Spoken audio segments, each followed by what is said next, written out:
All right, ladies and gentlemen, welcome back to BT. Although I'm not hearing you. Do you hear me No. in your headset? No. Well, I turned the mics on. Uh-oh, we might need to call our we're production being friends. picked up. Are we? Maybe a little tweak to this. But we should still. It's going to be a hard cast try not hearing each other. I can hear you just because you're next to me, Yeah. but like well enough that is. That is weird though. I hope we're being picked up properly. Although, are we going in Dota TV as well? Hello, Dota TV? Okay. Yeah, I guess we're all right. All right. I'm just going to go one That'll. ear off then. Sorry, folks. All seems normal to y'all, I think, and on our end, it's just a little different. I'm Okay, gonna so blame Owen. He was in here before us, so yeah, I'm sure he was he unplugging things, replugging he things. messed with your monitors and stuff too. He So gets a bit fidgety at times. yes.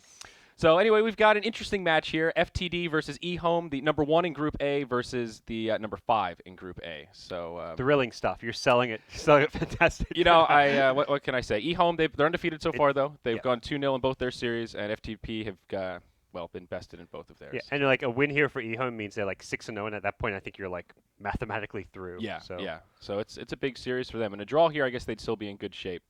But FTD need this one for Yes. survival. So early on in the draft here, Doom and Beastmaster banned out. I was saying yesterday, Doom was that hero that didn't seem to be high enough priority to be banned out, but he was first picked almost every single game. So it looks like eHome switched up their strat a little bit and just taken him out straight away. yeah, not really sure what that says about what FTD are going to want to be doing or what eHome are worried about. But if you're eHome, you're mostly going to be concerned about getting cheesed when you're versing a team who's in a desperate position like FTD Club B is. Mm-hmm. For FTD, it's like if there's right now they still have enough matches left, maybe there's some way they could squeak through, so they're going to be at least approaching it somewhat seriously. But to that extent, if you want to be a team like eHome, the best way to maybe do that is like some pocket strat, some cheese hero. Level 1 Roche or something. Yeah.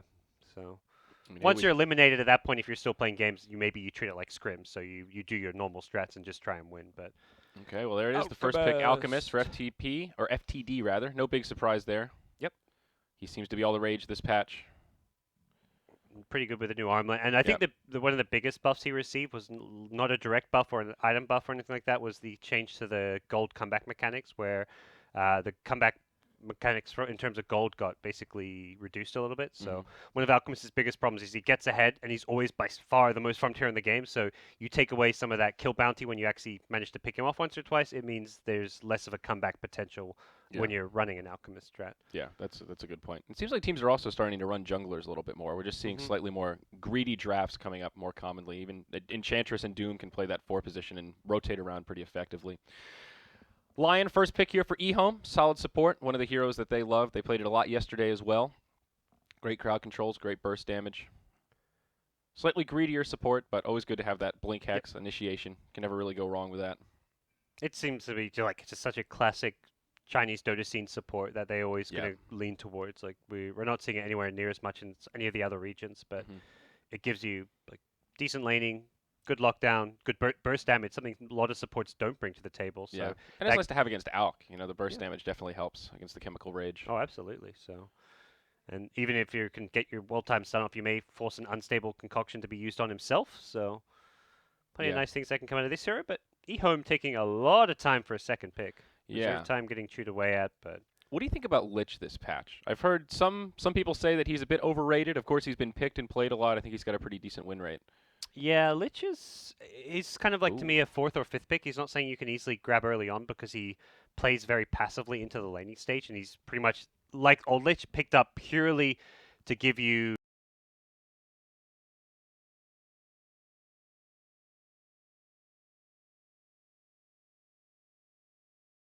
doesn't really support in that classic sense. So yeah, he does do a hell of a lot of damage though. Yep. Has a lot of nasty slow now. Speaking of nasty slow, Venomancer, the second pick for FTD to follow the Morphling of eHome. This is like, I see a Veno pick, I just think Wings Gaming, what they did, ESL Manila, safe lane farming Veno. Yeah. And that was like, it was kind of cool to see.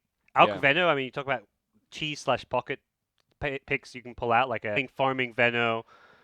Yeah. And that was like, it was kind of cool to see.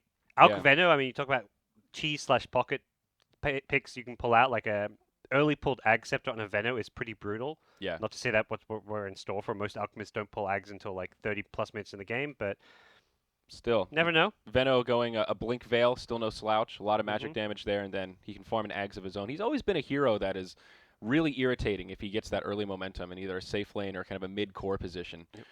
And if you can get that Blink Ags Veil by like 30 minutes or so, it's it's really hard to deal with. At that point, as long as he hits a couple people with his ult, it doesn't really matter if he dies. Doesn't really matter, what happens after that. I'm surprised Morph is first pick stage. I don't know what.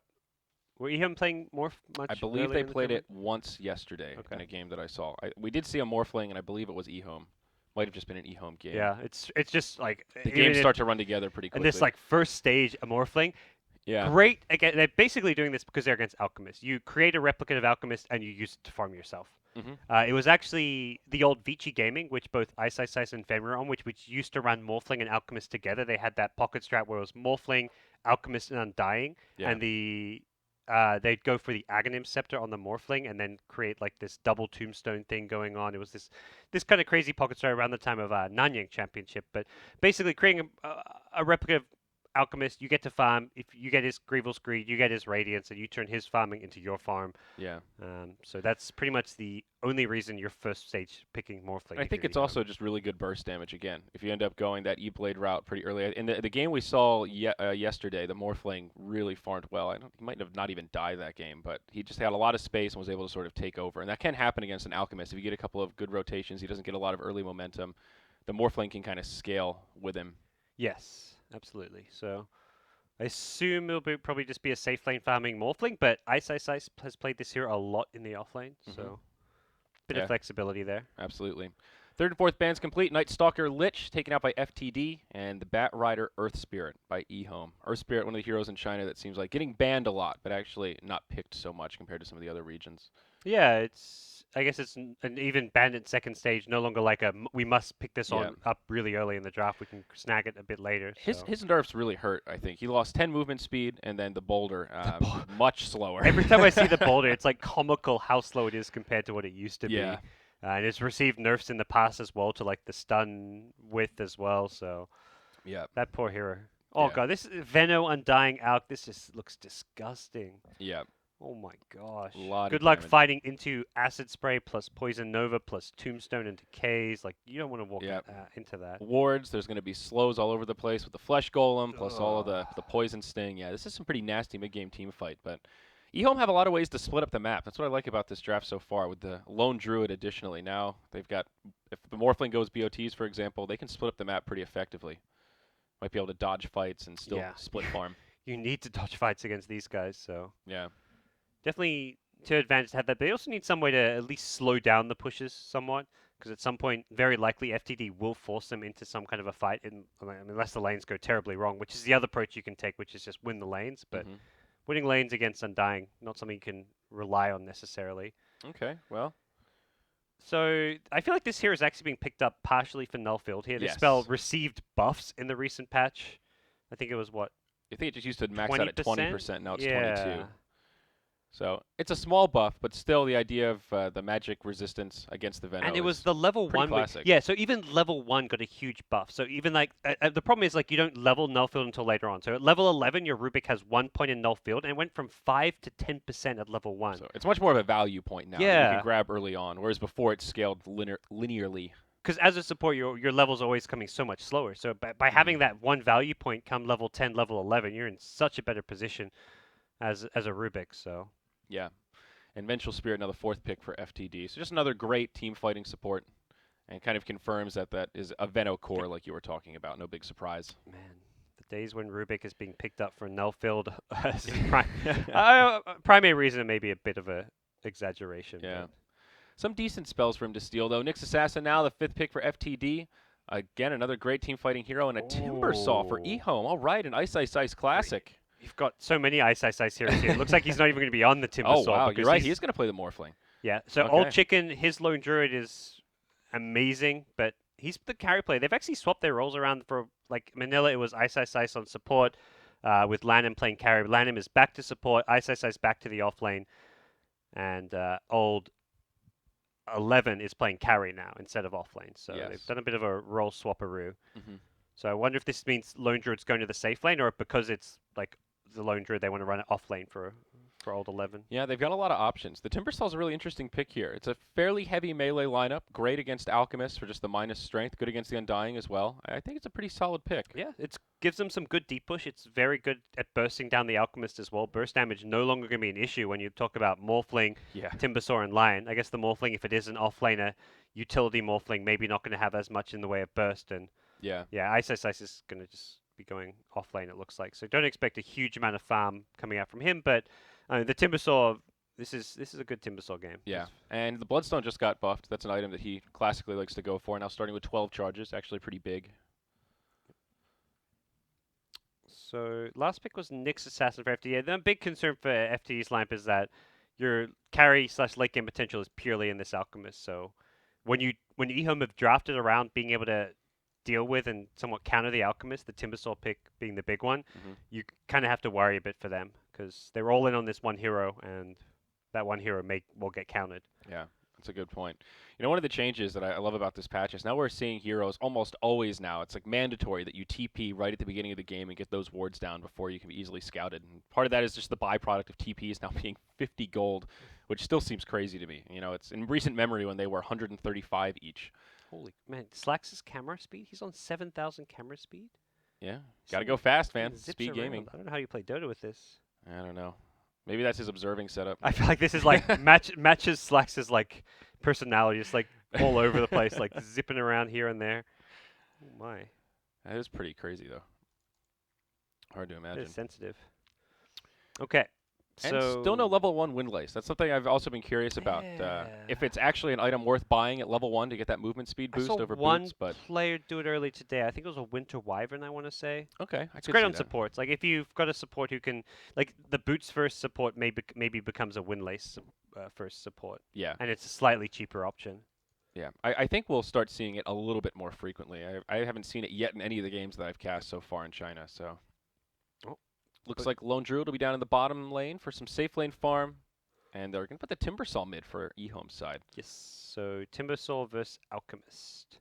And Lana, I'm going to get a nice counter ward already in the top lane. Nice advantage there. Ooh, nice. Nicely placed sentry. Maybe doing some homework against FTD, recognizing where they like to put their lane wards. It's going to be a tough lane for the Timbersaw, though. Looks like Undying's just going to hang out nearby.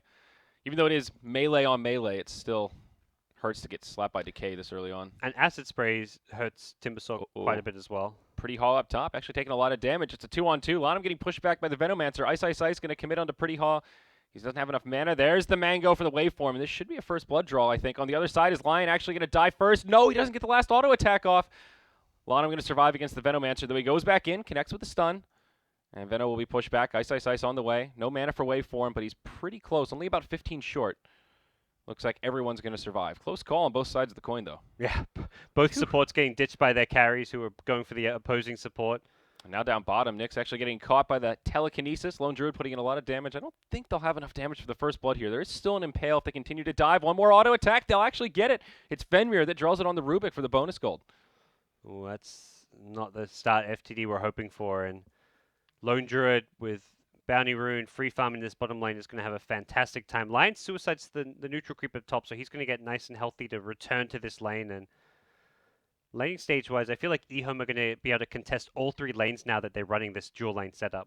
Yeah, certainly feels like it. Lone Druid should be in great shape, and now Nyx is just getting zoned out hard by the Rubik. He went for the double Mango, so he's got a lot of passive regen here, but still only level 1, and it looks like that's going to be the case for at least the next minute or so. Undying's just an awkward hero to have, like, camping the mid lane. Yeah, like, spamming a Decay is nice and all, but you're not really posing much of a kill threat or anything. But what he is doing is getting a ton of stacks in this jungle for the Alchemist, and Decay does help to do that. He can stack the big camp while using a Decay on the medium camp to be able to stack both camps at once. So yeah, it's all in on the Alchemist, but they're at least making sure that they continue that trend by going for all these stacks. Yeah, definitely. I think needed with an Alchemist in this kind of situation. The offlane seems to be going pretty well for EHOME as well. Ice only has 4 last hits, but they're also keeping the Veno from farming. He's only at 6 himself. Seems like it's more kind of this war of attrition as they posture around the neutrals rather than just static farming in the lane. And Nyx just level 1. That's really the big concern for this hero. They didn't send someone like the Undying bottom to dual lane because they want to give solo XP to a Nyx, but getting completely zoned by a Rubik lane, and they're going to go in for another kill here. He could fall again. Stun connects onto Rubik. He has a Fade Bolt. There's a lot of damage still to come out, and this should be a dead Nyx Assassin once more. It's Rubik again that gets the kill. That'll make it 2-0 in the first 3 minutes. It's a really well played by Old 11 there, because he positions his Spirit Bear such that the Nyx can't impale both the Spirit Bear and the Rubik, and as a result, he maintains the Orb of Venom slow, and they get that kill. So just well microed, and this Nyx getting heavily bullied is a big problem. No doubt. And your point about the Undying mid is completely on point. Old Chicken's actually the leading farmer in the game right now. 15 last hits compared to the 12 of the Alchemist in a 2v1 scenario. Yeah. Pretty impressive that he's still been able to get so much face time with the creep line here. No point in Timber Chain quite yet. I guess realizing he doesn't really need the mobility against these two heroes, the chances of getting into kill range is pretty low, especially with reactive armor having 2 points in it now. Yeah, no escape needed, I guess. It's safe for now. As long as Venge's staying top, he's very unlikely to die. And even without that, like having as many reactive armor stacks as he does, any gank is very unlikely to succeed on this mid lane. Nyx gets clipped by Roshan, so he gets forced to TP out. Wow, that's unfortunate. It's not too big of a deal as far as the gold. It's only 50 gold now. So. Yeah, that's a good point. But Rubik secures the rune as a result, and Nyx, perhaps also the TP is something you can use to escape from those kills. Like when you get lifted up with the Spirit Bear, you can TP away. Well, now there's a level 5 Lone Druid, so the Entangle comes into play. And now Lone Druid can just solo this lane and destroy Nyx. Nyx is actually screwed. He can't go Iron Talon. He went for this double Mengu build. When you go double Mengu on Nyx, you're expecting to contest the lane and get a lot out of it. But as a result, when you lose your lane with the double Mengu build, it's 10 times worse than losing your lane if you're going for an Iron Talon, because if he has an Iron Talon right now, he just goes and jungles and he's fine, but he can't do that. He's actually going to take over mid. That's how bad things are looking. They give the Nyx the mid lane. Alchemist is going kind of preemptively into the jungle and going to farm things up with the help of the Wave of Terror. We'll see what happens with the smoke. Great positioning from Pretty Hawk here. Stands on the high ground, breaks the smoke, and Fenrir and Lanham are going to have to find a sneaky way to make this happen. The Alk is really low on HP here, but they've scouted this out. Radiant have a nice observer ward here and kind of a different position. Less likely it'll get sentryed, so they can see exactly when these stacks are coming about. If we look at Radiant Vision here, they know exactly what's going on. So the right idea to try to contest. Get there a bit late, unfortunately. Alchemist managed to farm up the entire medium camp outside of the Centaur, which I think he actually got the last hit for with the Acid, although he didn't get any XP. I mean, a level 4 Alchemist rotating the jungle this early on. EHOME were wanting to contest it and ready, but they just didn't quite get there in time. Yeah. Well, they could just rotate mid, though, and still continue to pressure this Nyx. He's not out of the clear yet. That's the big issue. I mean, even the Timber Saw can do a lot of damage to him now that he's hit 6. Yeah, this is a sad Nyx game. It's just there's not enough lanes and farm to go around. Alchemist is now jungling the big camp by the secret shop. Very much, it's like how can we maximize our farm and XP gain right now? And rotation mid. Rubik looking for the lift, but can't quite get it. Good positioning from the Nyx Assassin here. He'll stay alive, at least leeching some XP. But this is all coming at a cost. The cores of EHOME are getting a lot of space here. Ice in the offlane now up to 21 CS. He's on point with the Veno. Old Chicken still farming very well. And, of course, the Lone Druid, as you were talking about, basically free farming here. Undying's going to rotate over. But if he gets caught by an Entangle, this could end badly. It doesn't... I'm not going to find it. He's going to fall back for the rune. All right. Yeah, every single lane just going more than okay for EHOME. Yeah, 1,500 net worth lead at 6 minutes is nothing to scoff at. And again, they're looking to come into the dire jungle to contest the Alchemist. Oh, here we go. Telekinesis to start it off. Magic Missile on the Old Chicken, but Chakram kind of cutting this fight in half. Now the Nyx Assassin coming around the backside, walks right into it and gets destroyed by the Timber Saw. Venomous Gale connects. A lot of enemy heroes nearby from the Timber Saw's perspective, but he's just damn tanky. He buys a little bit of time for his team, does some damage before going down. Tombstone not going to do a hell of a lot here, and it looks like EHOME are going to be able to get away with only losing one. Fenrir maybe going to cliff the Undying here, and he does. It's a nice little play, and will secure his survival. Yeah, but this is always just like space. If you trade 1-for-1 in the enemy jungle like that, with FTD bringing as many heroes as they do in, you know your Lone Druid's not just free farming, but pressuring the tower, and he's going to take the tier 1 tower off of this. So, to me, big victory going EHOME's way. Absolutely. Even gets the last hit on it. Nyx trying for the deny, but can't quite find it. Yeah. Looks like Old 11 just going to go right into a Midas to keep farming here. Yep. Sure thing. No reason not to, really. Typical kind of Lone Druid build, I guess. Yeah. Midas into Radiance. I don't see any reason not to go this build. Perhaps there's some merit to going like a Mjolnir build, but... Yeah, I guess the only reason to maybe not go for it is because of the Morphling replicate that you were talking about, assuming the Alk gets a Radiance, he can steal it, but Yeah. probably worth Oh, it for the wait Lone from in Druid to top. just grab Ice it. Ice gets Oh, a solo kill. oh, dives the Venomancer. There you I go.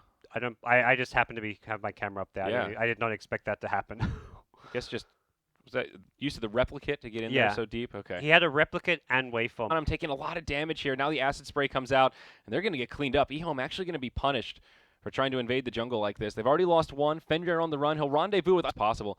FTD at least going to be able to leech some of the XP. They are going to make a stand. It's a 3-on-3 for now. Telekinesis on the Undying. Stun from the Lion. Connects on Venge. Lanham taking a lot of damage here. Now the Acid Spray comes out, and they're going to get cleaned up. EHOME actually going to be punished for trying to invade the jungle like this. They've already lost one. Fenrir on the run. He'll rendezvous with Ice Ice Ice, but he's so low on mana, there's nothing he can do to keep his friend alive. And with a couple of rotations, FTD will secure the jungle again for Alchemist to go back to farming. They're kind of over prioritizing trying to shut down this jungle. At some point, when FTD are willing to commit 4 or 5 heroes and a tombstone to defend the Alchemist farm, you give him that farm and just use the resources elsewhere on the map. And right now, EHOME just getting a bit overzealous there with what they can do as far as contesting the dire jungle. FTD have set up wards all around this. They've just dewarded 2 EHOME wards as well, so EHOME's vision in this area is very limited now. Yep. So I think EHOME at some point just have to say, look, give the Alchemist this farm. We've got heroes to deal with him. I'm sure Ice is like, dude, let him farm his Radiance. Him getting a Radiance is more farm for me. Come on, guys. Yeah. It's not worth dying. And Lana, I'm going to get caught by a stun. Follow-up stun from the Alchemist on the way. He only connects on the Venge with the Earth Spike. Hex onto the Alk. The chase is on. I don't think Lana should be able to survive this one, but the Alk actually doesn't have enough mana for Acid Spray. He pops the Soul Ring, and now he does. Is it going to be enough damage, though? Lanham connects with a nice stun on 2. Old Chicken comes around the backside. The Acid Spray still gets the kill on the line, but they should be able to clean this up. Alk's already died. Pretty Haw's on the run. First hit and tangle, and he will fall. Yeah, Hasterin on the Timbersaw makes that a little easier for EHOME there. Still unfortunate that Lanham ended up going down. It was a close call. It was good heads-up play for him to turn and use that stun to guarantee those kills. He could have kept running and probably outran the Acid Spray and survived, but recognizes that they can get those kills and just going for the Impale was going to be the the team play. Yeah, definitely worth it to kill the Alchemist there as well. Man, this Lone Druid is getting very, very farmed. He took 1 tower bottom. He's going to come push the top tower as well. Yeah, he's up to 2k gold already, and he's just picked up the Midas. Meanwhile, in the mid, Lanham and Old Chicken going to pick a fight with the Venomancer and the Nyx Assassin, who's still not level 6, by the way, so kind of limited on effectiveness right now. At least once he gets Vendetta, he can start moving around the map, get a little more vision for FTD, and look for opportunities to gank, though. There aren't too many heroes he can pick on. Maybe the Rubik will be somewhat susceptible to a Nyx +1. Not a lot of ganking potential for him this game. As far as like some of the farm goes, there's just been like some huge outplays in some of these lanes. The Morphling has double the CS of the Venomancer. Morphsing on 4.2k net worth to Venom's 2.7. Like that is just absurd how well this Morph did in the top lane. And he's picked up a Midas too, so that's now double Midas on the side of EHOME, and they've already got a pretty sizable lead of 6k net worth. Pretty Not big. bad, considering you're against an Alchemist of all things too. Like yeah. An Alchemist who's been Greevil's Greed farming his jungle. That's very impressive right now. I mean, the Lone Druid's still out farming him. Also has hit level 11. Oof. Yeah, this Druid's scary, no doubt. So Rubik still's Impale in the bottom lane, gives him some more ganking and just damage output potential. Yeah. Yeah, even the supports for EHOME were able to split the lanes a bit and leech some XP. Oh, we got an infused raindrop here. Lions picked it up. Ooh. This is kind of an interesting game for it, but I guess if you get caught by one of these big stuns, it's likely to save you. I mean, it's actually a really good item against Nyx. Like you think of like him roaming around trying to kill people. If he doesn't get any damage out of the Impale or gets it reduced, it could save your life. Yeah, especially with a Nyx that's kind of behind already. He's probably right on the cusp of maybe finding some of those kills. So I would imagine the raindrop is certainly enough to be kind of a break point to keep you alive. Alex, he's farming okay here, but Armlet and 2k gold still a little ways off this Radiance. Looks like the Lone Druid will probably beat him to it up to about 3k. Rotations coming in from EHOME. Telekinesis. The Bear's going to go charging straight in. Swap from the Venge to try and make some space for the Alk, and that will keep him alive. EHOME just start to disengage as they see a TP come, and that'll be the end of it. Still putting a lot of pressure on this Alchemist, though. Yeah, that's the thing. Even when they were like dying, the supports were dying to contest his jungle stacks, it's just slowing down the Alchemist, disrupting his farm that tiny little bit, and that's a big reason why the Lone Druid is actually ahead of him right now.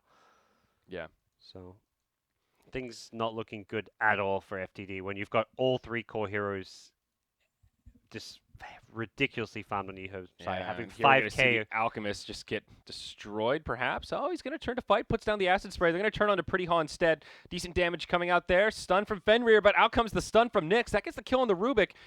And now Old Chicken's going to be on the run. He's taking a lot of damage. We'll be able to Timber Chain back. I think EHOME actually need to get out here. They're going to be able to get away without conceding any more casualties. Swap from Pretty Hall, sets it up onto the Lone Druid, hits him with a stun. Now the ult from Venomancer connects on 2. Ice Ice Ice trying to do what damage he can, but it won't be enough to save the Lone Druid. A 1-for-2 trade overall and an advantage for FTD. Yeah, not done. Lanham's back in top lane with a Hex Impale. They got him. Alchemist goes down. That makes it a 2-for-2. On the other side, it's Ice Ice Ice versus 3, but he's got a waveform available and a Windlace, so he's pretty speedy. He'll be able to walk away. I'm sure Ice Ice Ice is probably just thinking, like, I can actually go carry build this game. Things are going so well for me. I've got this Midas. Let's pick up a Lincoln's or something and just go for an E-Blade. Yeah, he's farming really well. And he's been able to get involved. 1-0-1. 13 minutes in, pretty good for a Morphling. EHOME remain persistent. They want to keep this vision in the dire jungle down. Like they don't care if they get dewarded. They're just right back there 2 minutes later planting new wards in new places. Yeah. Again, just trying to limit. Like this is Alk's prime farming location. These jungle stacks. He doesn't want to go to the lanes too much. He can't go towards the radiant jungle either. So Vengeful options Spirit very limited. Disappears off the map. Finger from Lion with the combo for Timbersaw, more than enough to bring him down. Whew. Yeah, this is getting hard to contest for FTD. The supports are getting to this point now where EHOME are doing enough damage that if they get caught with one stun or anything that trips them out, it's just an easy kill every time. Up top, Nyx in Vendetta form, stalking out this Lion, perhaps thinking about it, but remember, he's got the raindrop, still 3 charges to go. Timbersaw, I don't know how realistic of a kill that is here. That's not a kill you can get. Yeah. Especially so limited on crowd controls. Undying, level 7. He's gone for a lot of points in decay here. Alk dies to a neutral. Oh, boy. Oh, that's no good. Up top, there we go. Lanham gets destroyed by the Nyx. Nice pickoff. Rubik able to steal mana burn. Yeah, maybe not the best. Yep. It looks like the Alk just died to Ancients. Probably fumbled a armlet toggle or something. But oh, my. That's like the kind of faux pas you couldn't afford. You're already like in all sorts of trouble here. So yeah. Although to be fair, they have kind of stalled out this game. If you look at the net worth chart, it's been hovering around 5K deficit for the past couple minutes, and that's the best FTT's got so far. I mean, before this, it's just been kind of all downhill for them with every lane getting pushed in. At least with EHOME trying to contest the stacks, it's allowing them to farm in other places and start to recover a little bit. I mean, based on Nyx's start, I think he's recovered pretty well. 1,400 gold, closing in on the Blink Dagger. Already has Arcane Boots. It could be worse for him at this stage. This last 3 or 4 minutes has gone well for them, but it's not like it's on a turnaround just yet. ISS mid getting ganked up. He's trying to morph through this, but it's going to be tight. And he's going to waveform up to the high ground, getting low on mana, but Lion's here. He may actually still survive through this. They just simply don't have the damage to kill the Morphling. Wow. It's 3 heroes still can't bring him down. 2 ultimates as well. Yeah, that's concerning at this point. And while that's going on, you've got heroes pressuring top, heroes farming bottom, and I think that's where EHOME over the last few minutes have maybe given up a few kills because they're more than willing to be split around the map, recognizing that, hey, you commit 4 or 5 heroes to gank one of ours, well, we're farming in 2 other lanes, so they're always going to be getting at least a trade somewhere else on the map. Yeah. Big item pickup here for the Venomancer, though. Gets the Veil. So it ups his damage output quite a bit. Helps out the Nyx also. Yeah.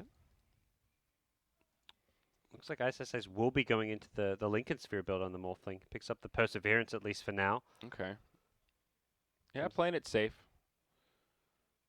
And can just transition into damage. I'm a little surprised that he doesn't just go straight for a shotgun or something, like right into the E-Blade. I feel like they're far enough ahead this game. It's got to be tempting for a guy like Ice Ice Ice to just go for the damage, you know? Yeah. Something flashy. Ooh, there's the Bloodstone on Timbersaw. So Old Chicken already pretty tanky. That's another 600 HP since we last checked in on him a few minutes ago with 12 charges on the Bloodstone. Good luck. So FTD making a move towards the Lone Druid at bottom, but looks like he will get away from this one. Nyx is going to scout him out soon with the Vendetta, and when you're Lone Druid, you're like 300 gold short of a Radiance. It's often the case where you just try and get a bit greedy and finish this in the jungle where there may be a gank awaiting him. Yeah, they might actually be able to set this up. Nyx still with plenty of time on the Vendetta. They see the Druid just kind of lingering around here, but it looks like his allies aren't going to be able to sneak by the creep line. And Nyx actually just going to steal a couple last hits from him. Cheeky little devil. Alk is closing in on his Radiance, though. He's got the Relic now at about 1,300 gold, so he's almost there. Actually, now neck and neck with the Druid, so his farm is still on the up and up. Yeah, its problem becomes EHOME get their Radiance, and that's like a we can now push and fight kind of Radiance. With Alchemist, it's like a I can farm faster Yeah. Radiance. So It's true. very different approaches now when the 2 Radiants are completed, and it's going to favor EHOME for the most part. Scan scouts out the FTD heroes sitting behind their tower. Yep. So EHOME know exactly where. Well, I guess they don't know how many. They know it's only at least one, but Still a good use of the scan there. Good read that it actually catches 4. And now FTD will do the same. They catch them on the high ground here. So both sides have some basic intel. We'll see who reacts. Nyx Assassin moves into the Vendetta, and it looks like they'll go into Ice Ice Ice first. No glyph available. His tower's pretty low. EHOME might be able to just commit and finish it off. And they are split pushing as well. Lone Druid in the bottom lane with the Bear up front. Rubik, what's he get? Just Plague Wards. That's a tier 2 tower down in the bottom lane, so already EHOME getting an advantage out of this. Yep. And a game of chicken in the mid lane. The nice thing about EHOME's draft is you can always be pushing away from the Venomancer because of this like 4-1 split they've got going. Yeah. Morphling at least a decent pusher considering he's as farmed as he is, and Lone Druid at bottom. So you defend mid with the Veno, Lone Druid takes bottom. Yeah. And they are starting to run low on outer towers. Aside from this mid lane, it's nothing but tier 3s.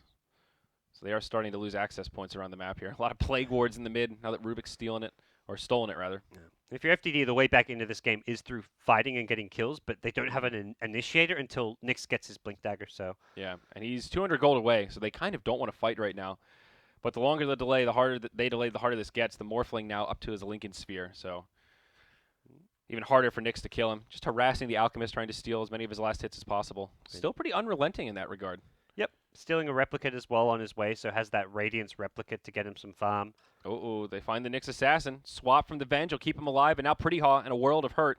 Looks like the team will leave him high and dry, and it'll just be an easy kill here for EHOME. Nyx looking to line up the stuns. Actually misses onto Lanham, and now it's going to cost him his life as he turns and just drops the finger.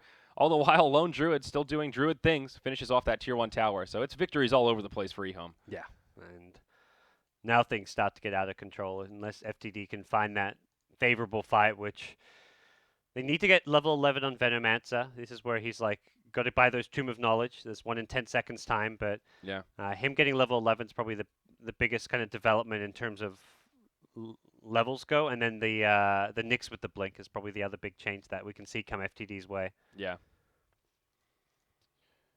All right, 1 outer tower remains. The Druid's starting to put some damage into it. Ice, Ice, Ice, just dancing around the tree line here with the Alchemist, continuing to harass him back. Oh man, this greedy Venge used Tomb on himself? Gosh. Wow. That's not a support player. Yeah. Pretty Haw, please. Uh-oh, smoke from FTD. What are they going to find? Gets broken on the Undying. Ice, Ice, Ice with beautiful positioning here. Basically reveals the smoke. They've got vision from the wards that Rubik's stolen, and what an annoying spell to have on their arsenal. Now they've got all this intel about these rotations. A noble effort from FTD, but it just gets completely scouted. Yeah, that's actually a handy spell to have as a Rubik. Yeah. You want to just keep spamming until like you see a bigger spell, like maybe an Impale inside of a team fight can be better, but for this like passive stage. Blink Hex from Lanham onto the Nyx. Mech comes out straight away from Undying. Undying still hasn't leveled his ultimate. That's surely not the build. I think it's definitely worth the level 1 point this stage in the game. The magic amp is significant. 20% is huge. You don't think he should have the level 2 point at this stage of the game, though? At level 9? Just teasing. Fair enough. No, but it's, I mean, even the slow is helpful, you know? Yeah, chase him down. To me, there's like I can't think of any logic not to get an ulti point right now. Yeah. And it's just that last point in Tombstone or last point in Decay is such a minor bump relative to everything the ult gives you. But at least he has been able to pick up the mech. That is one good item for FTD that has given them at least a little bit of a chance. TP from Alk interrupted by Ice, Ice, Ice, but he's all alone. He's just going to waveform away. That's a classic Ice, Ice, Ice play there. Just interrupt the TP and walk away. Yep. The whole time he's just had this like annoying Alk replicate pushing top lane, farming top lane. Yeah. He actually may end up this game as the most farmed EHOME hero because of the replicate. Yeah. He's catching up to the lone Druid, surprisingly. Only 900 net worth away. Something like that. Or he's actually 600. staying on the strength build too. This is normally what you see out of the offlane Morphling, but it's just with how much farm he's got, he could legitimately go into an Ethereal Blade and go Agimorph. Yeah. But Al Rubik steals that stun, gets the Impale. It's pretty nice spell to have when they have a line on their team. You get basically like the double Earth Spike going on. Yeah. I just don't see what FTD can do at this stage. There's like no good like the kind of draft they have. This Undying Venomancer was all about like 5-man pushing and team fighting, but they're not pushing. They're playing defensive, and that doesn't work for their draft. I think Alka's almost there is a legitimate kind of argument to just rushing an Ag Scepter to give to someone like Venomancer right now because amplifying their team fight is a better way to turn this game around than Alk trying to solo carry. Alk is not going to be able to solo carry against these heroes, but what they can do is try and win team fights, which they need a Veno Ags to do so, maybe even like an Undying Ags. So I think, if anything, Alk pulling an Ag Scepter right now would probably be FTD's best bet. But I wonder if they're considering that, because Veno could have gone for the Ags. Instead, he invested in a Force Staff. I mean, obviously a much different cost, but he was still about halfway there. So perhaps expecting the Alchemist to help him out in that regard. We'll see Ice Ice Ice make some space in the mid lane here while his team finishes off Roche. FTD are going to rotate in. They're going to get there just in time, but it's a moment too late. Aegis of the Immortal goes to the Timbersaw. Fenrir taking a lot of damage, but Ice Ice Ice on the back line joins this party. They'll lose the Rubik. Timbersaw is the one with the Aegis, and he's doing a lot of damage so far. Chakram right in the middle of the fray. EHOME kind of splitting this up, though. It's just Ice Ice Ice in the middle of the fight now. Gets stunned on top of the Acid Spray as the rest of his team backs out. He'll be able to survive. Lanham in the Roche pit. Not going to be so lucky. Old Chicken might actually end up losing the Aegis here, doing a lot of damage to the Nyx before he falls, but the Aegis will be procced. Pretty good setup for FTD. They don't stop the Roche, but they're getting a lot of cleanup kills. The Timber Chain's actually off the mark. Nyx Assassin walks right into the Whirling Death. Secures him a kill there, but now the Alk in hot pursuit. Force Staff forward. Concoction channeling. Connects with the stun, and I think they should be able to bring down the Timbersaw here. He's got Bloodstone? Nope, not going to use it. It's an unstoppable streak, but he does finish off the Alchemist before he falls. Well, after he falls. Still a nice turnaround, and now with the telekinesis, they should be able to get the Veno. So in the end, turns out okay for EHOME, but FTD do get a fair bit out of that. Yeah, that Cliff Tombstone at the Roche pit always very effective, and that's kind of where EHOME got a little bit caught out. Morphling actually waved to the high ground to try and kill the Tombstone, and Ben's like, nah, you're not doing that. I'm going to swap you down. So it was a cool play from Pretty Hard to get the Morphling off the Tombstone, but... Is Ice Ice Ice going for an Octarine core? Yeah, he is. Got a soul booster. Mid lane, Undying, walks a bit too far forward. Lanham gives him the finger, but Mech comes out and he actually survives for now. Old Chicken trying to pursue, stunned up by the Nyx. Now Venge in hot pursuit, swap, Magic Missile, and Old Chicken might have bit off more than he could chew here. They actually drop the Flesh Golem and Tombstone. Nyx goes in, and there's the suicide. That was another death for the Timbersaw. Getting a bit overzealous there in the mid lane. Hope to get... You get this far ahead, you get this farm, you sometimes make those cocky plays. He's got this low respawn timer, even on that second death still. He's back in 15 seconds thanks to the Bloodstone, but he needs to be a little bit careful about how he plays things moving forward. Octarine Morphling. Very interesting. I mean, this is all about those cooldowns. The 10-second stun going down to a 7.5-second stun. Oh, Speaking of stuns, yeah. And the replicate cooldown, when he's using that Alchemist to farm for him, well, you can now have a shorter cooldown on that replicate. You have got much higher uptime. So yeah. It's actually, the duration now matches the cooldown with the replicate. So now you can be a little more aggressive with it if it gets picked off. You're not really too upset. Yeah, that's pretty nice. Smoke rotation here from EHOME. And there we go. Another Alchemist here. Farm. Yeah. He has picked up the Mantis style, so they steal the illusion. Alk is still farming pretty well, though, here, Godz. 17k net worth. He's moved ahead of the Morphling by a nice little margin. At least now he can split push the lanes with the Mantis style and really accelerate his farm. I mean, EHOME are obviously still in great shape, holding on to a 12k net worth lead, but still yet to break the high ground. Yeah. They've got the heroes to at least go high ground. If you didn't have a high ground pushing hero like Lone Druid, you'd be a little worried if you hear him like, oh, Alchemist is going to get 6 slotted, and then he's going to pull Ag Scepters to heroes that have great Aghanim Scepter upgrades, but at this stage, if you're EHOME, you're still feeling pretty confident that you can end this game fairly soon. Yeah, Nyx Assassin, though, gets caught out, stunned up by the Rubik to start things off. He'll fall, but Lion goes down in trade. It's a 1-for-1 to get things started. Tombstone gets focused hard. Soul Rip not going to be enough to keep it alive. Venomous Gale coming around the backside, but the Druid just turns and tries to fight him. Meanwhile, Ice Ice Ice charges in the front lines, pushes back the rest of FTD alongside Old Chicken as they do finish off the Venomancer on the backside. A 2-for-2, though, and another decent fight for FTD. It's not over yet as Old Chicken now locked down at the high ground. EHOME all split up, and again, a bit overzealous. Ice Ice Ice still sticking around. They're going on to Pretty Hall. Waveform forward. The Bear comes in to finish him off. There is an Assault Kuros on this Bear now, so he's hitting pretty hard and pretty damn fast. It's a 3-for-3 as it looks like things will settle down, and EHOME go back towards the tier 3. Alchemist ready to make a defense here. It's a 2-on-1. He needs to be a little bit careful. Yeah. Look how fast they siege, though. You're absolutely right, Godz. They can just chew through these buildings. This Alchemist is getting constantly plagued by adaptive strikes. Yeah, This brutal. is, I guess the plan for these fights is just spam the stuns on the Alchemist while you just fight and kill everyone else. But that was all said and done, pretty good fight for FTD. Mm-hmm. They come out on top in the 3-for-3 trade with a bit of a gold edge. And yeah, again, the last 10 minutes or so has been pretty plateaued around that 10K net worth mark. EHOME has really not accelerated their lead by much since then. Yeah, a couple overextensions here and there from Old Chicken, and I like this choice. He's actually going to go for a BKB, not the Aghanim Scepter on the Timbersaw, and that really solves all his problems in these team fights. Yeah. He can't play how he's doing without a BKB, so... Yeah, definitely makes sense. Alchemist grabs that Invis rune there, and he's actually pretty close to an Octarine of his own, has the Soul Booster, and just a couple minutes of farming, we'll see that gold number jump up quite a bit. Though EHOME grouped up as 5, it looks like they're ready to try and just 5-man push into the base and actually take some objectives here. I believe the glyph is down for the dire side. Yeah, they've got a nice window here where FTD can't really reset and stop the Druid from sieging. Even just taking a fight and leaving the bear on the tier 3 tower is hard for FTD to deal with. Yeah, you can't really waste any of your stuns or control on the Spirit Bear for fights about to break out, so right. It's difficult for them to approach these team fights and these high ground defenses against the Spirit Bear. Looks like EHOME, they are keeping up their map presence. They've got 3-4 heroes mid and the Lone Druid bottom, so a bit more split push oriented perhaps moving forward. Yeah.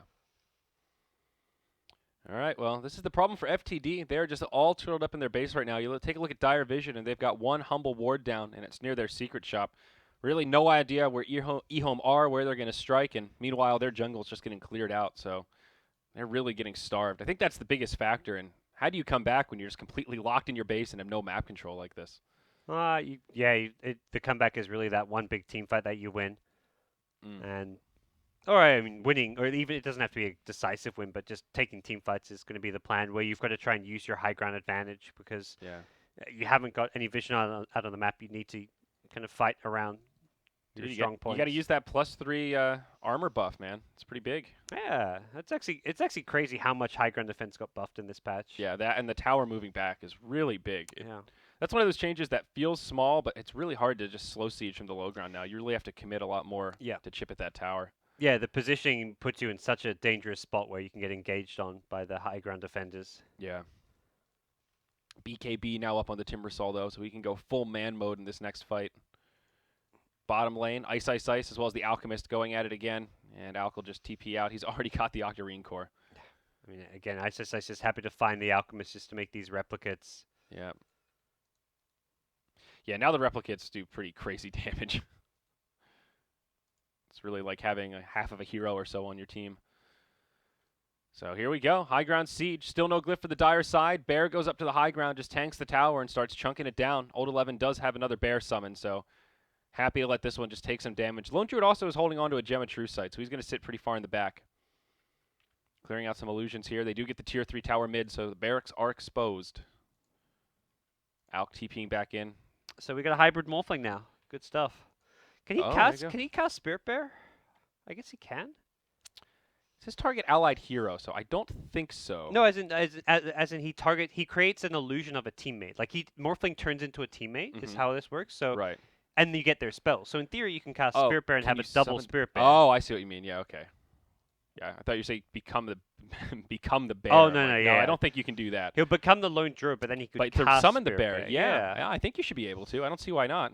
That sounds like something Ice would do, even though your Spirit Bear has no items. But still, I mean, just having another bear to split push like that is annoying at the very least. Otherwise, making a Timbersaw is pretty good. You don't get the ultimate. Rubik Lion, not exactly great, so... Here we go. Fight going to break out in the mid. Old 11 in the front lines. The Lone Druid actually taking a lot of damage here. Remember, he's the gem carry, but Finger of Death comes out on Venomancer. He's still holding on to the ultimate. He has a BKB as well, still yet to use. Old Chicken has his magic immunity on, soon to expire. He's going pretty deep into the base here.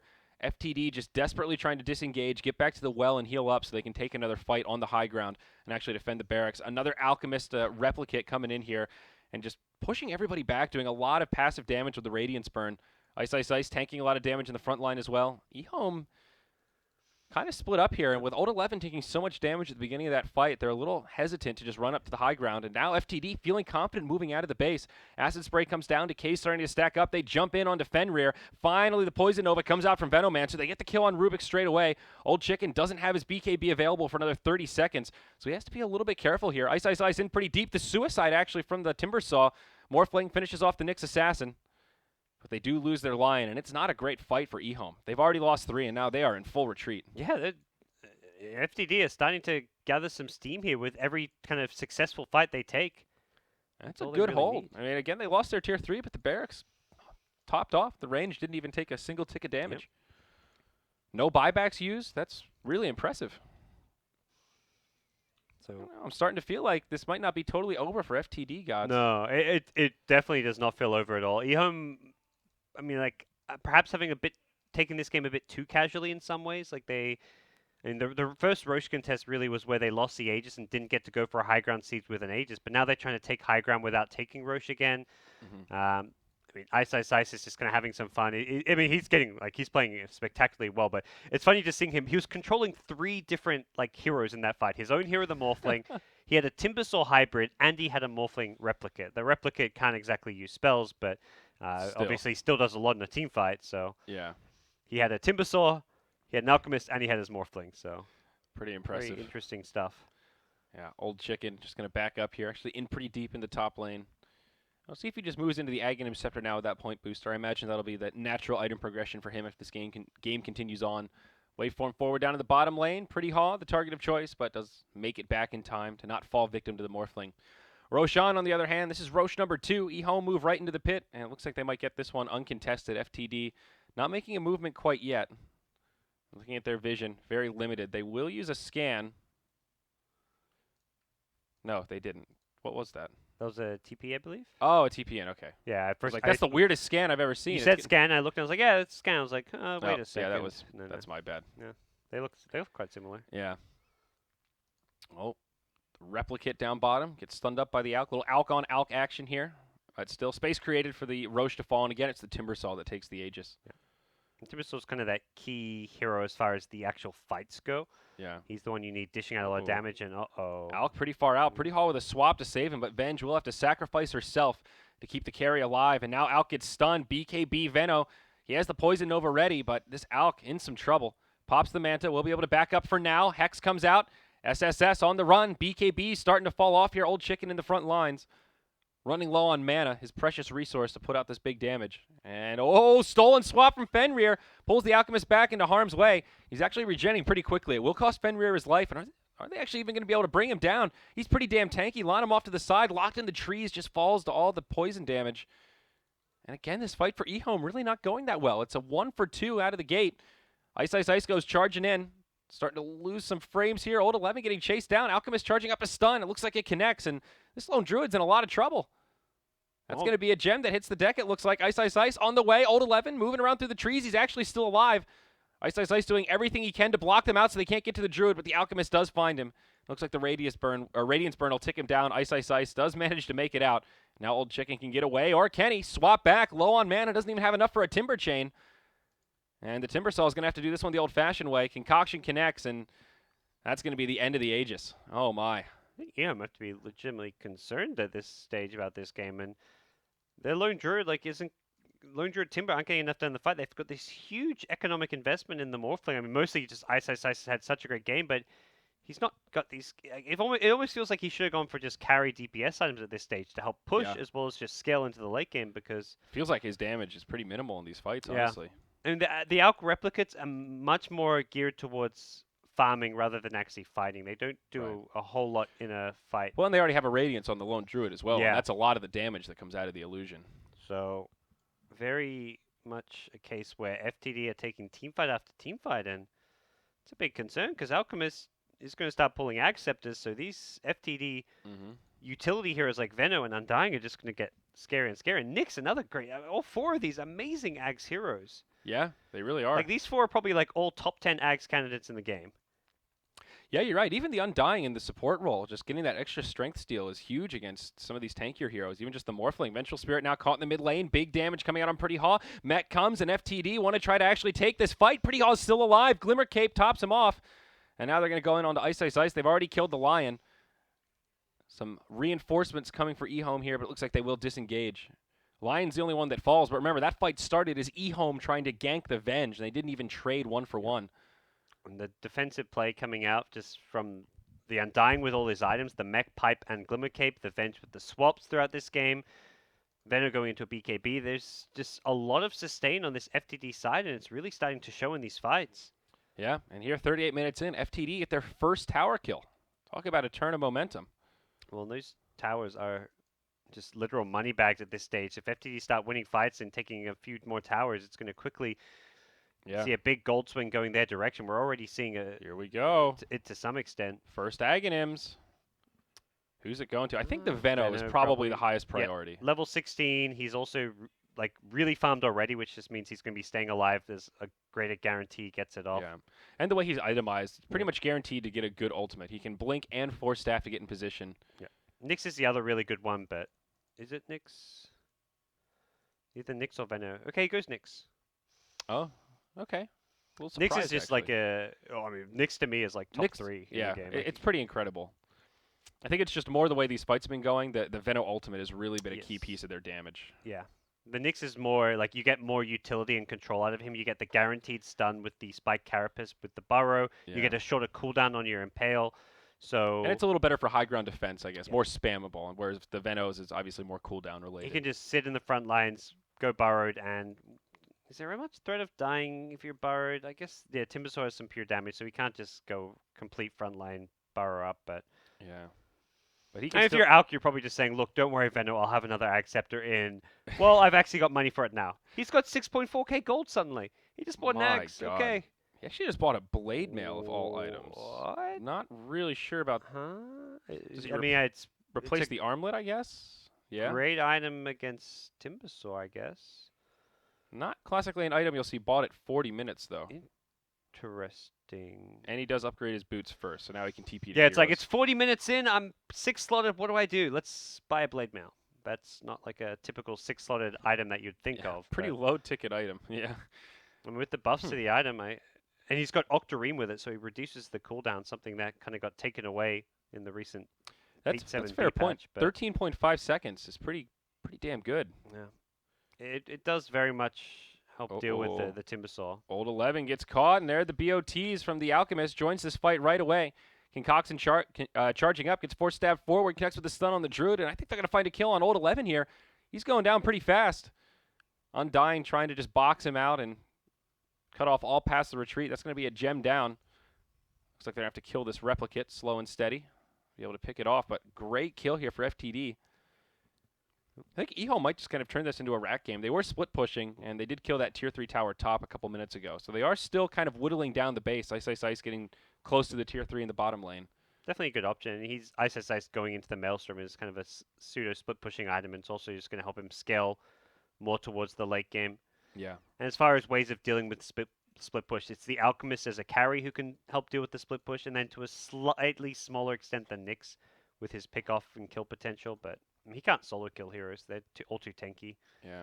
Timbersaw's down to 2 Bloodstone charges. That's actually a bit worrying. Yeah. The item is quickly fallen off. Yeah. He's just died so many times since he picked it up. It seemed like right after he bought the item, they took a bad fight, and then they overextended in the mid, and he had to suicide almost right away. So those charges just disappeared. Fenrir in pretty deep here in the top lane. He does have a Blink Dagger and a TP, so should be able to make it out as long as he blinks in time. But Nyx Assassin's here, no detection, and this should be an easy pickoff. Alk even coming up to join the party. They get the guaranteed stun. Oh my. Yeah.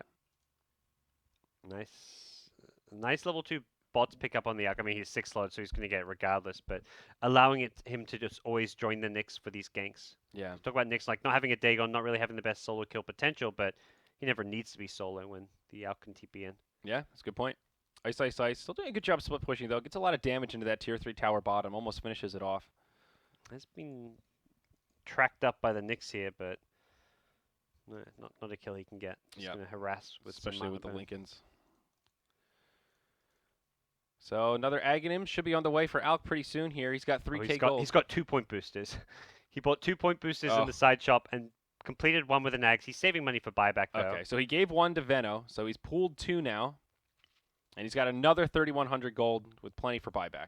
And he already has, like, he's already gearing up for that Ag Scepter. Oh, I think FTD actually leading right now. At this stage, Yeah, it's a 2k net worth lead. That's nothing for EHOME. the fact that they can redistribute the Alchemist's wealth to these supports and everything is a huge deal in the late game. The damage output for EHOME just looks pitiful in these fights with the Morphlings build and with Undying itemizing the way he is, having like he's going Crimson Guard now to go with the pipe and the mech. Venge is swap saving anyone who gets going on. Like EHOME are having legit issues killing anyone in a fight. Yeah.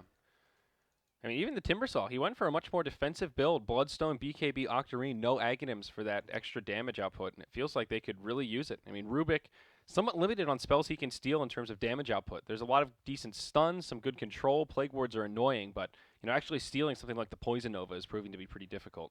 Ags number 3 is ready. Oh my. So is this one going to Undying, I think? Undying or Venge? They're similar. I mean, honestly, at this point, it feels like it really doesn't matter. He's going to be able to get both of them in the next couple minutes anyway. It doesn't matter. It's like not even worth really theory crafting too much if you're FTD. You just give it to whoever's closest to you and promise the other another one in the next 90 seconds. Yeah. Venge has already been pretty on point with these swaps, and I feel like the Undying Ags is... well, they do give it to the Undying, but it just gives you that ability to really take advantage of EHOME if they position themselves poorly in the next fight. If you're the Venge, you're like, man, come on, you should give me one soon. How many times did I save you this game? Oh, poor Fenrir. Oh, he actually blinks out. The Nyx Assassin misses the stun, so he gets that blink up a little bit more quickly, and he's able to make it away before the Alk TP's in. Nice little play there. This game has just gone way too late. Like, it was never... That was the thing. We talked about FTD being all in on like their Alchemist to either do really well. If they don't do well, the only alternative is to go super late game and pull a bunch of Acceptors. Well, they're at that stage where everyone's got an Acceptor. Alk has another 5k gold. He just bought an Ags, and he suddenly has... He can need a Moonshard soon. Oh, he hasn't actually done that, but no, not too big a deal. He's itemizing towards just being tanky rather than dealing damage, which is fine because he's got such a strong high ground defense with his team. Ice. Actually going to get caught here. He goes a little too deep into the base, and he falls surprisingly fast. Yeah, he's ouch. Not a big threat anymore. He's finally gone Agimorph, but he hasn't got the items that really play around being an Agimorph. Yeah, I mean the one good thing for EHOME now is they've actually killed all tier 3 towers. So if they do win just one team fight and get to the base, they can basically end this in one fell swoop. I mean, easier said than done, but they are kind of right on the edge of doing crippling damage in this game. Yeah. In some ways, it's like a one team fight and done kind of game for EHOME. But I mean, with buybacks having to be taken into consideration, Alchemist will always be holding on. He's waiting till he has money for buyback and an Ag Scepter anytime before he buys an Ags. Yeah. He actually... we're going to see another fight break out. Fenrir, the one that gets caught again. Alk joining the party and actually picks up the kill, but it's Nyx Assassin and Venge that really set it up. I mean, Alk is actually getting to the point where he's almost completely capped. I mean, you could replace the Blade Mail for something a little more expensive. You could eat a Moon Shard. He could eat an Aghanims on himself. And I think beyond that, what else can he really do with his gold? Yeah, he's very much... Well, I guess he can replace the Blade Mail, Moon Shard. Yeah, so he still has a couple more to go, but after that, it's pretty much it. I guess you start working on that that courier wardrobe following you around. Buy gems, buy wards for your team, buy the tomes. Yeah. Like a necro book or something on the courier, or refresher on the courier. I don't think AC is a big core item for him this game. Perhaps Abyssal Blade is slightly tempting, but... Yeah. Yeah, the Abyssal could actually be pretty good. I'm so curious about this Blade Mail. So far since he's picked it up, it hasn't really seemed to do too much. He's actually used the Poison Nova on the bear here.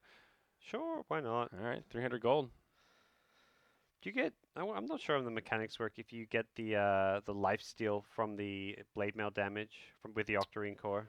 Ooh. It's not like a reason to buy the Blade Mail. It's like you're generally buying Octarine purely for the cooldowns and the lifesteal's like an added bonus, but I don't know how that works. I guess the question is damage return considered a spell? Like, are actives the same as spells in terms of game mechanics? Like Radiance damage is like, you you get life steal from that, Right. Dagon and stuff. So I would say I'm tempted to say yes. Yeah, I'm tempted to say yes as well, but it's kind of different because it's like, is Alchemist inflicting the damage or is it the hero inflicting it on itself? Bottom Oh, lane, right. Timbersaw, BKB trying to fight his way through FTD here, but Yeah. Nyx manages to get to the trees. They'll interrupt the TP on the Undying, and he's going to be in a world of hurt. He's pretty Yeah. tanky, but not going to be able to survive 1v4. He'll stay alive, actually, for a surprising amount of time, but they do bring him down. Dominating streak goes the way of Timbersaw. And all the while, Old 11 is just pushing up top. Yeah, and for EHOME, it's split push to victory. This game's still far from secured for FTD, despite how much they've turned things around. They've got a net worth advantage. All 5 of their heroes above 10k net worth thanks to the Alchemist, but it's just... And especially now, Undying doesn't have a buyback, so he's out of the game for 45 seconds here, and Roshan number 3 is up, so they're going to be able to secure Aegis and Cheese, I think. And it's still very really difficult. hard for FTD just to win the game. Like, yes, you've turned things around and you can team fight really well and all that, but you've got to be able to push out your lanes and contest EHOME to win this game. And EHOME's just going to be trying to play that Rat Dota style. Yeah. FTD do want to contest this, though, 4v5. Yeah, EHOME don't want to mess around it. They don't want to take any kind of a team fight, I believe. Ice, ice, ice. He says differently. He hops up there, gets the replicate. And now they at least have another scouting tool. And you're right, man. They get out of the pit and they just go right back to the lane. Start pushing things out. Now that Undying's up, I think they're definitely not interested in lingering around. Man. It feels like EHOME are a lot more timid now. Very cautious about taking any kind of engagement. They just don't have that team fight hero. That's the thing. Like, you look at who's bringing anything to a team fight. They haven't got any. Like, I guess if you can hit a multiple hero Earth Spike, that's pretty handy. There's no huge game-changing spells for Rubik to steal, really. I think Poison Nova is really the only one. Yeah. Maybe the Decay now that its Ags upgraded. Well, he needs the Ags himself first. So I thought he had. Oh, he's just got the. He's point not quite booster. there. Yeah, yeah. The K would definitely be nice if when he gets his Ag Scepter. Yeah. Top this lane, rate, he'll Old get it Chicken. before too long. Yeah, stunned up. In comes the Alk. BKB gets used. TP home. Right. Old Chicken survives. Now, meanwhile, in the bottom lane, Nyx TP's home, and they push back the Morphling. Right back into Roche we go. EHOME trying to make this happen, but again, a little bit scary. Nyx going lurker mode up on the high ground, gets a stun on 2. This time it seems like they want to commit for it, though. This is very risky here, Godz. Roche much tankier than he used to be. Nice stun from Lanham, though. Connects on quite a few. Fenrir hops in as well. Looks like they'll make enough space for the Roche to fall. They will have to trade their Lion away, though. Timbersaw the one to grab the Aegis again. They leave the Cheese in the pit. It looks like it will be picked up by the Undying. Old Chicken swap back to the low ground. This fight's getting very spread out and not looking good for EHOME. Old 11 isolated on the side. He's going to TP out. It's going to be close, but it does get interrupted. Swap as well as stun. Now the Druid's going to be on the run. Rubik in the middle of the fray, just trying to make some space for the Druid to get home. But now the Shiva's guard comes out. They've got another stun, and Old 11 will end up falling. Looks like everyone else besides the Lion will make it out. And Morphling immediately just TPing a split push towards mid lane, but very much like there's any fight with some similar numbers is going to be lost heavily by EHOME. There's just too much of a just hero composition advantage for FTD in any kind of a team fight, and surprised EHOME are trying to force things so much around the Roche pit there. They get caught, they get punished. Getting the Aegis at this stage not really particularly worth it in my mind. It's like you got to be kind of looking further forward beyond that. And handing the Cheese over is really eats into the value of Roche. Like, considering that was already risky, Undying I think will be pretty happy to have a free potion here. It's a full heal for him. And now a Hex on the Veno. Man, he is so farmed. Ganking the Morphling a little bit more possible. Still has a Lincoln Sphere, but means you can at least take away his ways to replicate out or morph strength or something. Yeah. Looks like Scotty's going to be the next item of choice here for Morphling. He's picked up the Oof. He's got 9k gold, so he can definitely afford it. Yeah, I was thinking he just wants kind of split push items like butterfly type things, but Scotty's not bad, lots of stats. Old Chicken forced to use his BKB again. He's all by himself. Yeah. And it looks like he'll survive.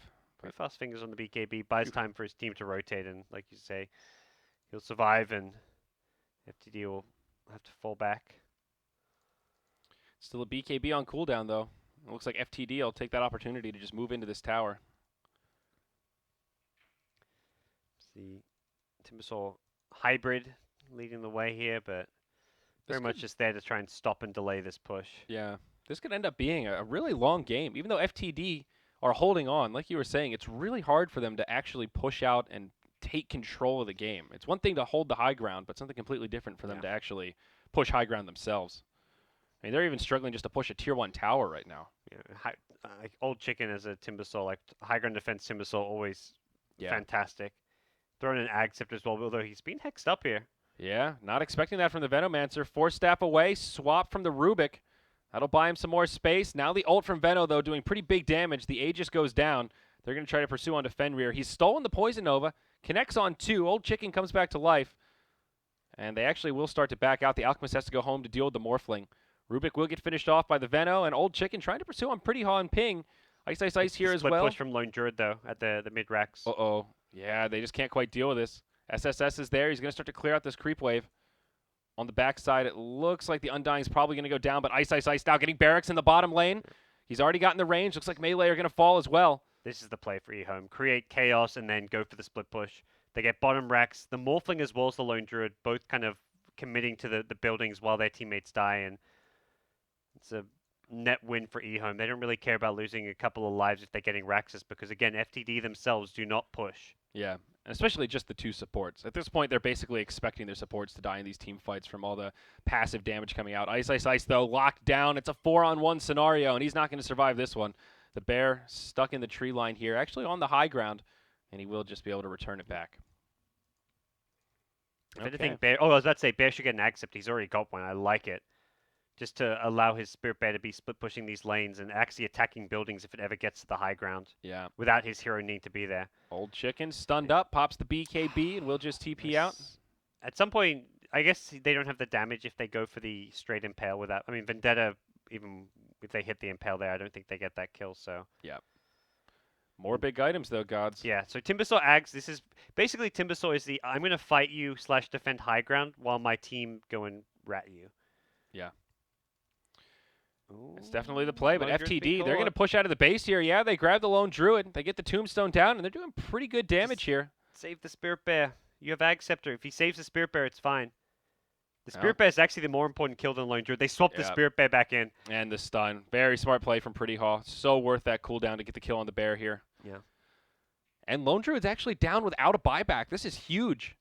Morphling has one. He'll be up in 30, but he's probably going to be forced to use it. They're going to dive into the base here. Damage onto Old Chicken looking pretty good, but he pops the BKB. Nice full stuff.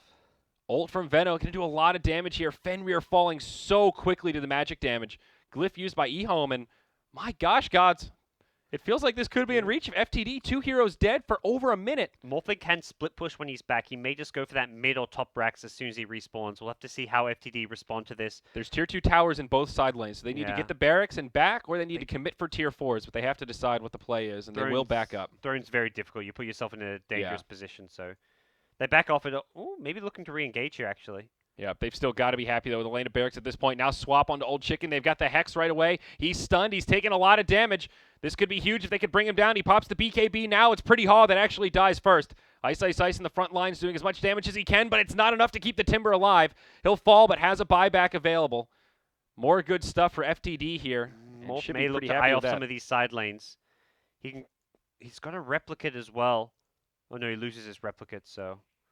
Hasn't made a commitment to TP just yet, and he'll see Alchemist back at base, so he's not going to go for that play. I think it's definitely time this Alchemist eats a Moon Shard. 15,000 gold. It's just a dent into that. He was even by the side shop, the secret shop earlier. I'm like, is he going to do it? I hope he realizes. Come on, dude, get your Moon Shard. So, and I'm waiting for this Blade Mail to make sense to me, and it still doesn't feel too helpful in these fights. I mean, what else would he replace it with this one? I mean, maybe a heart, maybe the Abyssal, like you mentioned. Looks like a Hex. Okay. He buys a Hex. What's he done? And he eats Moon Shard plus Hex replaces Blade Mail. Okay. I like that. It's one of those things where if there was like a game's breakdown at the end, if we could see how much damage he was getting out of this Blade Mail in these fights, it maybe would make more sense to us. Because that's true. I think it's one of those items you just don't quite see how much damage he's doing, and he's getting kind of controlled by telekinesis and stuns, and that's where like you just pop your Blade Mail, and it's time where you can get guaranteed damage off. Yeah, that's true. But so Morphling has now picked up a Butterfly. The question is, what does he replace? It looks like he the needs to replace Octarine. all these utility crap. He needs to go carry mode. Yeah. I say crap. These items were obviously very effective early on. That crappy Octarine core, you know. Yeah, who wants one of those? Now, The at this Ags, stage, he has to transition. You're absolutely right. This Ags has actually been a complete dud. Like all he's made hybrids of the Timbersaw, which is like being able to kind of initiate in a little bit, use some Timber Chains and Whirling Deaths, but I haven't been impressed by the Ags' impact on this game. Yeah. I haven't seen him make a Lone Druid hybrid because I'm pretty sure you can make Spirit Bears, but an itemless Spirit Bear is also not very scary. Especially at this stage of the game, yeah. Ice still split pushing, though. He's down in the bottom lane while the rest of his team defends up top. Scan used by the Radiant here. Doesn't see a hell of a lot. Yep. And they want to. That's the whole idea behind these hexes is that you can stop the split push because that's how FTD recognize they're going to lose this game is if they get split pushed up. So. Yep, 2 hexes, 2 Lotus Orbs. Itemizing pretty wise here, I think. Yeah, wouldn't be surprised to see like at this stage everyone just go hex your Nyx, your Venge, whoever. Yeah. All right, things stalled out a little bit here, Godz. We're about to pass that hour mark, and this is, you know, even if FTD end up losing this game, this is still a pretty impressive showing. Remember, EHOME are top of the group, and FTD are bottom, and they are putting up one great fight here. Yeah, this has been a very interesting game for Yeah. a lot of reasons. Nyx getting TP'd on here by the Veno. Hex is there, but I think with Nyx scouting a few more heroes, they quickly realize that is not a fight they want to take. Yeah. So it's a secondary level 2 boots of travel, so giving them more global ganking initiating potential. Yep. Bear going to split push the bottom lane while this fight breaks out up top, it looks like. Take a look at Vision here. EHOME, pretty limited as our FTD. EHOME want to take this fight just so they can rat, I think. This is where like you're trying to engage and then send either the Bear bottom or the Morphling bottom to try and backdoor some of these other lanes of racks, but... Yeah, they're just going to disengage. They even pull the Bear back. Okay, so... Ideally, you have someone like Timbersaw like force engage into a fight with buyback, and then he can die as long as someone like Morphling gets a Rax or 2. Mm-hmm. But so far for now, EHOME just want to play things slow and steady. Roche 4 is up. Another Aegis cheese, but both sides don't really have great Roche lineups. I mean, Alk, I guess, with the Acid Spray can kill it pretty quickly, but it seems like every time EHOME has tried to move into the Roche pit, it has ended in a lackluster fashion from their perspective. Yeah. And neither team has heroes that benefit a ton from an Aegis or cheese at this stage. Yeah. For FTD, it may be like they're looking at, okay, it can help them push, but someone like someone like Avenge probably takes the Aegis at this stage. Yeah, especially the way she's been playing as that kind of sacrificial Fenrir. lamb. Fenrir, I mean, a lot of trouble here. He gets caught out, and yeah, FTD just converge on him. That's a godlike streak now for the Alchemist. He's 11, 4, and 16. Yeah, he's recovered pretty well. 800 CS, okay. Yeah, he's at 60K net worth, no big deal. And this is the point where he's literally capped out now. I mean, this is 60K net worth, where he's also pulled 16,000 net worth. He lost 16,000 net worth from those Ag Scepters. So, yeah. What are we looking at? GPM 1270. That is insane, though. Oh man, the Morphling rat ratting, is so real, though. There's only 2 melee barracks remaining. Ice finishes off the ranged mid. He gets hexed up. He's doing some decent damage here, but he is surviving. He's just going to focus on the structures. Meanwhile, in the top lane, the bear actually helps finish off the melee barracks. Ice. You think he's replicating away? No, he's replicating just to your other racks. Yeah. Meanwhile, down bottom, Timbersaw in deep does a lot of damage, but forced to suicide. Lanham, force staff back towards the high ground. FTD trying to split push as best they can, but they are in danger mode now. There's this one building standing between them and certain demise. It's strange because I don't actually know if Megas is GG. Like an alchemist of all heroes. He can, that's true. Yeah, one of the better heroes to hold it off. You've actually got to kill FTD to end this game, to me. Oh, here we go. Fighting the Radiant base. They're going to go right in onto Fenrir. Pretty big damage. Swap back from Pretty Hog, getting much more aggressive with his positioning. This Rubik is certain to fall. Buyback from the Timbersaw. Instant buyback from the Rubik as well. EHOME have to make a hold here, and it looks like they will. Pretty Hog falls. Finger of Death comes out as well. Yep. FTD starting to back up and reset things a little bit. No one going for any backdoor play. If you TP in to try and backdoor that last rack, you're like committed. You can't come back unless you have a replicate, which is on cooldown for 10 seconds. So ISSICE could do that soon. The Spirit Bear could go when he has Boots of Travel, which is up in 5 seconds. So we may even see the Spirit Bear Boots of Travel into the enemy base just to secure Mega Creeps. And here we go.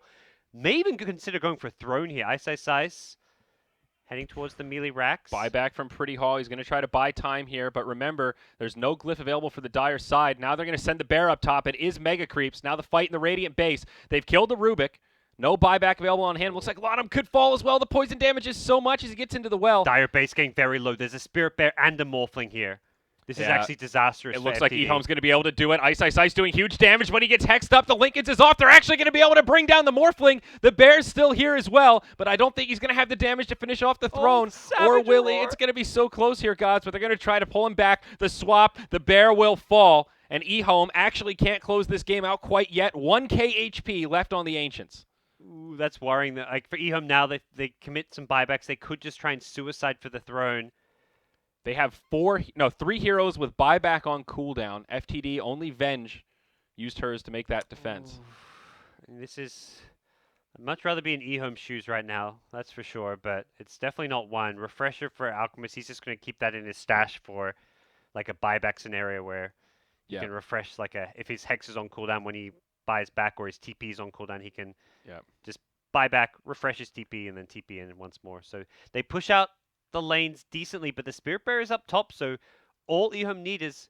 I don't even know if they need creeps in the base. They could almost send the Spirit Bear in and TP the Morphling on it and go for the back door, but... Yeah, it's so low, and there's no glyph. It's going to be down for another 2 minutes. FTD, they're going to go in here, and they're basically all in. If they pick off a couple of these supports, that's where things get really scary for EHOME. EHOME don't have a glyph either. Laudanum gets swapped in. It's a dead lion. Buy back on him.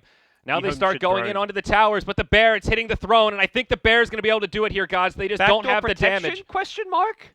Where's the backdoor protection? That is a great question. I don't know. The creeps were out of the base for so long. All the lanes were pushed out. I mean, the Spirit Bear, that's a creep, you know? Seriously, what the hell? Yeah, I don't know. My God. Well, EHOME take it.